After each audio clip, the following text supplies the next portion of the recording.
Muhammad, who is he? Part 4. One God, one message. The prophets and messengers of God in the Quran. Islam acknowledges all prophets and messengers God sent before Muhammad for the guidance of humanity. They confirmed one message, monotheism, which is the belief in God's existence and oneness. God sent them to educate people about the purpose of life, protect them from falling astray and teach them good morals. The Holy Quran mentioned 25 prophets and messengers by name and focused on the stories of some of them. For example, in the Holy Quran Adam was mentioned 25 times, Noah was mentioned 43 times, Abraham was mentioned 69 times, Moses was mentioned 136 times and Jesus was mentioned 25 times. Muhammad said, "My similitude in comparison with the other prophets before me, is that of a man who has built a house completely and excellently except for a place of one brick. When people see the house, they admire its beauty and say, how splendid the house will be if the missing brick is put in its place. So I am that brick, and I am the last of the prophets," narrated by Bukhari 4.734, 4.735. Muhammad and Abraham. Abraham is considered as the father of prophets in the Jewish, Christian and Islamic religions because most of the known prophets were from his offspring. Muslims believe that Prophet Muhammad is his descendant through his first son Ishmael, who was also the father of many Arab tribes. On the other hand, the nation of Israel and many prophets such as Jacob, Joseph, Aaron and Moses have descended from his second son Isaac. Adamankt, Enochanked, Noah, Abraham. 1. Isaacankt, Jacobankt, Moses and Jesus. 2. Ishmaelankt, Keturant, Muhammad.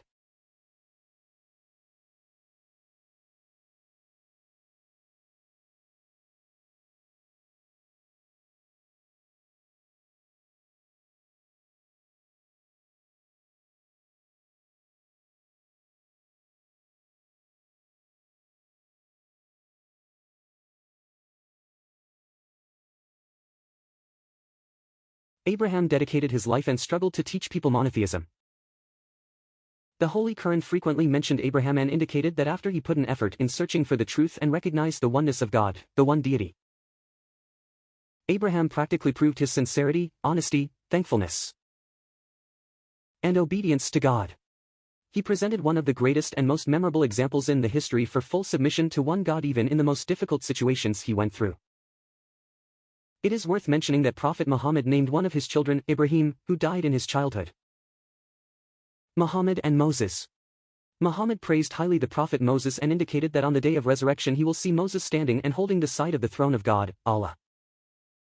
On another occasion when Muhammad came to Medina and found that Jews fasted on the day of HIJRAH, which God saved the children of Israel from Pharaoh of Egypt, he asked Muslims to fast this day voluntarily because Moses fasted that day as an expression of thanks to God. The day of HIJRAH is on the 10th of the first month of the lunar calendar.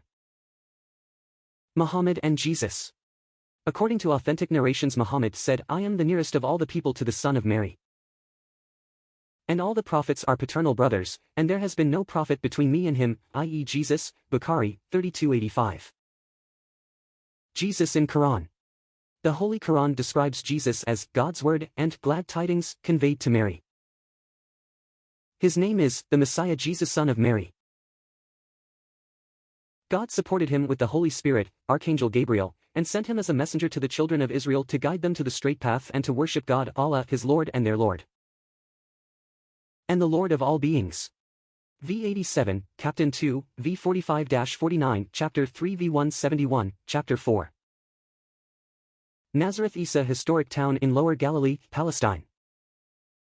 In the Gospels as the home of Mary, it is closely associated with the childhood of Jesus Christ. According to Roman Catholic tradition, Annunciation took place at the Church of the Annunciation in Nazareth. Chapter 5. Testimonials. History has recorded Muhammad's sublime and humane dealing with people.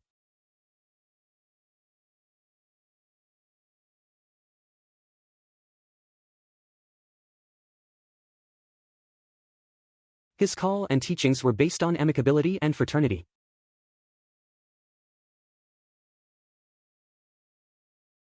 Adversity had no place in his conduct. Michael Hart stated in his book, The 100, a ranking of the most influential persons in history. Of humble origins, Muhammad founded and promulgated one of the world's great religions and became an immensely effective political leader.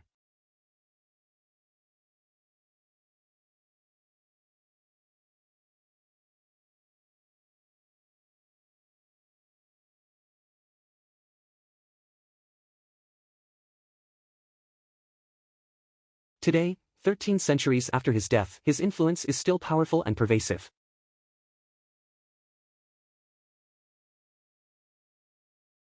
The majority of persons in this book had the advantage of being born and raised in centers of civilization, highly cultured and politically pivotal nations.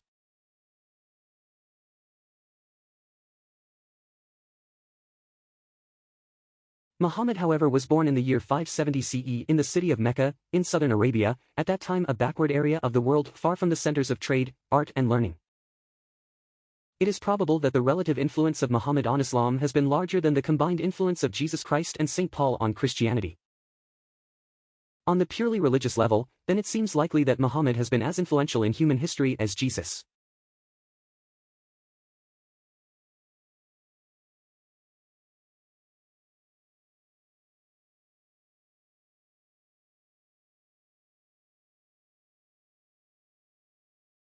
It is this unparalleled combination of secular and religious influence which I feel entitles Muhammad to be considered the most influential single figure in human history. Michael Hart. Muhammad, the leader. Speaking objectively about Muhammad, the French writer and politician Alphonse de Lamartine wrote in his book Histoire de la Turquie, "If the grandeur of the aim, the smaliness of the means, the immensity of the result are the three measures of a man genius, who would dare humanly compare a great man of modern history with Muhammad?"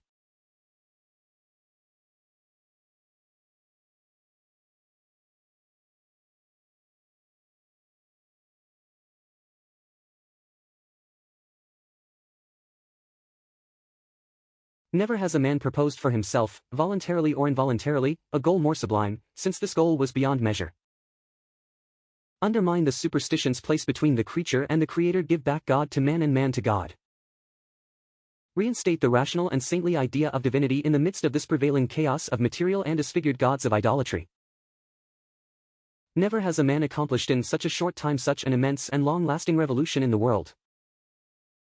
Lamartine also indicated that Muhammad didn't move weapons and empires to create a material power, but he moved ideas, beliefs, and souls. He founded upon Ebook, of which each letter has become a law, a spiritual nationality embracing people of all languages and races in the world. Karen Armstrong, the author of Muhammad, a Prophet for Our Time, indicated that we must approach the life of Prophet Muhammad in a balanced way in order to appreciate his considerable achievements. He had important lessons, not only for Muslims, but also for the Western people. Muhammad literally sweated with the effort to bring peace to war-torn Arabia. His life was a tireless campaign against greed, injustice, and arrogance. Karen trusts that if we are to avoid catastrophe, the Muslim and Western worlds must learn not merely to tolerate but to appreciate one another. A good place to start is with the figure of Muhammad. John Adair, author of The Leadership of Muhammad, Chair of Leadership Studies, United Nations Systems Staff College in Turin. In Islamic thought, model leaders were simultaneously both exalted and humble, capable of vision and inspiration, yet at the same time dedicated to the service of their people. As you read these pages, you will, I hope, be able to judge for yourself just how close Muhammad comes to this ideal. My argument in this book is this ideal, glimpsed more than once in the life of the Prophet Muhammad, accords well with what we know to be the universal truth about the nature and practice of leadership. William Montgomery Watt, 1909–2006, the Scottish historian and emeritus professor in Arabic and Islamic Studies at the University of Edinburgh. Author of Muhammad at Mecca, Oxford, 1953, page 52. His readiness to undergo persecutions for his beliefs, the high moral character of the men who believed in him and looked up to him as leader.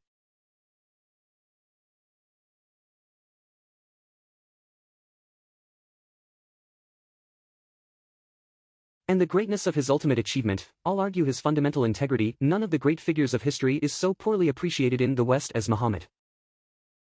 Mahatma Gandhi, 1869–1948, the political and spiritual leader of the Indian independence movement. I wanted to know the best one who holds today undisputed sway, controlling influence, over the hearts of millions of mankind. I became more than convinced that it was not the sword that won a place for Islam in those days in the scheme of life. It was the rigid simplicity, the utter self-effacement, humbleness, of Prophet Muhammad, the scrupulous regard, extreme care, for his pledges, his intense devotion to his friends and followers.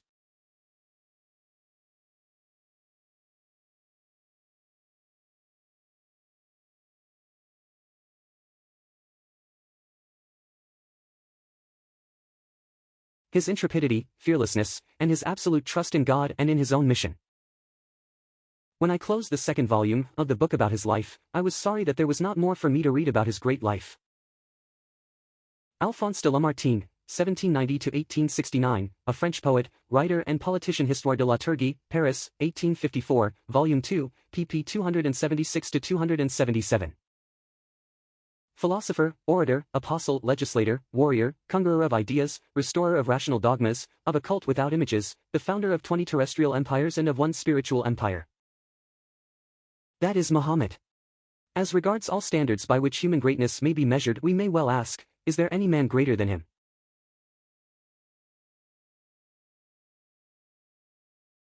William Durant, 1885–1981, the American historian, philosopher and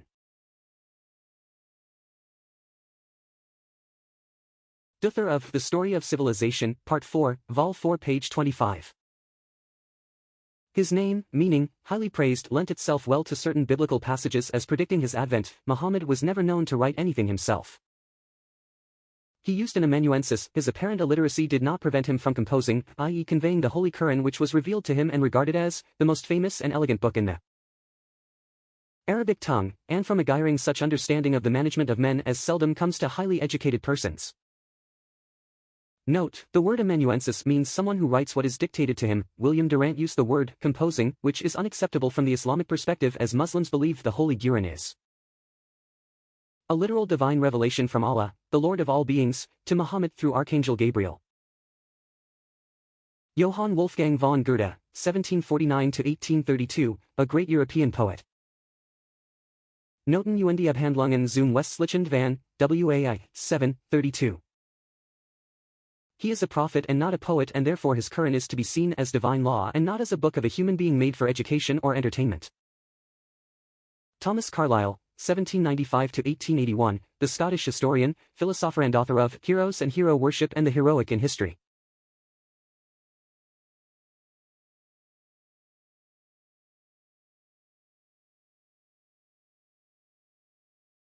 How one man single-handedly could weld warring tribes and wandering Bedouins into a most powerful and civilized nation in less than 2 decades. Note.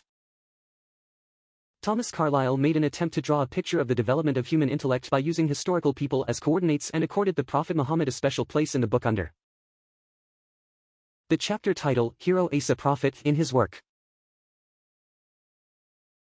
Carlyle declared his admiration with a passionate championship of Muhammad as a Hegelian agent of reform. Reverend Reginald Bosworth Smith, 1839–1908, author of Muhammad and Mohammedanism, London.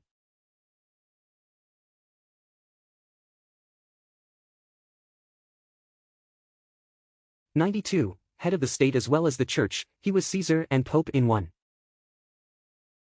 But, he was Pope without the Pope's claims, and Caesar without the legions of Caesar, without a standing army, without a bodyguard, without a palace, without a fixed revenue. If ever any man had the right to say that he ruled by a right divine, it was Muhammad, for he had all the power without instruments and without its support. He cared not for dressing of power. The simplicity of his private life was in keeping with his public life. Leo Tolstoy, 1828–1910, the famous Russian writer and novelist, author of War and Peace. There is no doubt that Prophet Muhammad is one of the greatest reformers who served the social framework profoundly. It suffices him that he led a whole nation to the enlightenment of truth and made it more inclined towards tranquility and peace, and prevented it from shedding blood and giving human sacrifices, though this was never proved against Arabs before Islam. He widely opened to his nation the gate to development and civilization. This is a great deed that only a strong man can do, and a man like that deserves to be regarded with respect and admiration. Maurice Bucaille, 1920–1998, a French medical doctor and a specialist in gastroenterology. A member of the French Society of Egyptology. Author of The Bible, the Quran and Science. Islam teaches that God has given man the faculty of reason and therefore expects man to reason things out objectively and systematically. In view of the state of knowledge in Muhammad's days,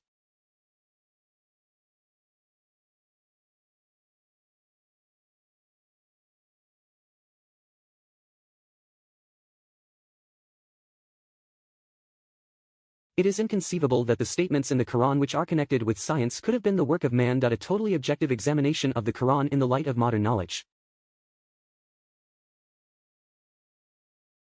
leads us to recognize the agreement between the 2 inch